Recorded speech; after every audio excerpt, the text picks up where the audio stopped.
Good morning, friends! Today is the fourth Sunday in the season of Lent. As we get our hearts ready for Easter, we're learning about different covenants or lasting agreements God has made with God's people in the Bible. We've heard about the covenant with Noah and all creation, God's promise never to let a flood cover the whole earth again. We've heard about the covenant with Abraham, God's promise that Abraham would be the father of a great nation. Last week we heard about the covenant with Moses and all the people, God's promise that if they would do their best to follow God's commandments, God's rules for the best way of living, that they would be blessed. Today we're going to learn about the covenant with a man named David. David was born a simple shepherd boy in the town of Bethlehem. Someone else special was born in Bethlehem one day. Who was that? That's right, it was Jesus. So like Jesus, David was born in Bethlehem, but he lived a long time before Jesus did. Samuel, the prophet who prayed so much that he was very close to God, was sent to the house of David's father Jesse to anoint the next king of Israel, to put oil on his head and show everyone that he would be king.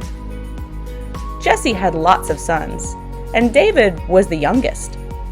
No one expected David to be chosen, but when Samuel prayed, God said it wasn't the older, stronger brothers who were in God's plan. It was David, who had been out in the field tending the sheep. Now David and his family knew that he would be king one day. When he was older, there was an army threatening the Israelites, and they had a big, strong man everyone called a giant because no one could defeat him in battle. The giant's name was Goliath. David was still young and small, but he trusted in God, and he was able to defeat Goliath with nothing but a slingshot. David impressed a lot of people. David loved God. When he became king, he was a great leader for Israel. Like everyone, he made some mistakes, but he asked God for forgiveness when he did the wrong thing, and God forgave him. David was also a musician, and he wrote lots and lots of songs to God, many of which are in the Bible as the book of Psalms.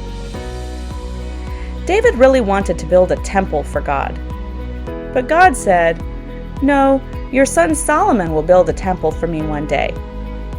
But God did make David a promise. He said, "David, I promise you that one of your descendants will sit on the throne of Israel forever." That's a big deal. It means that the rightful leader of Israel is someone who has parents, whose parents, whose parents, whose parents, and so on, go all the way back to King David. And guess who comes from that lineage? You're right, it's Jesus. Jesus is the son of David, who fulfills God's covenant as the king of Israel forever. He's not the kind of king the world expected. He doesn't sit on a regular throne with a fancy crown on his head. Instead, when they put him on the cross, Jesus wore a crown made out of thorns. But make no mistake, Jesus is our king, a better king than we ever could have hoped for. His throne is in heaven with God, and his throne is also in our hearts. God's promise to David, just like God's promises to Noah and Abraham and Moses, is true. We can always trust God because God is a promise keeper.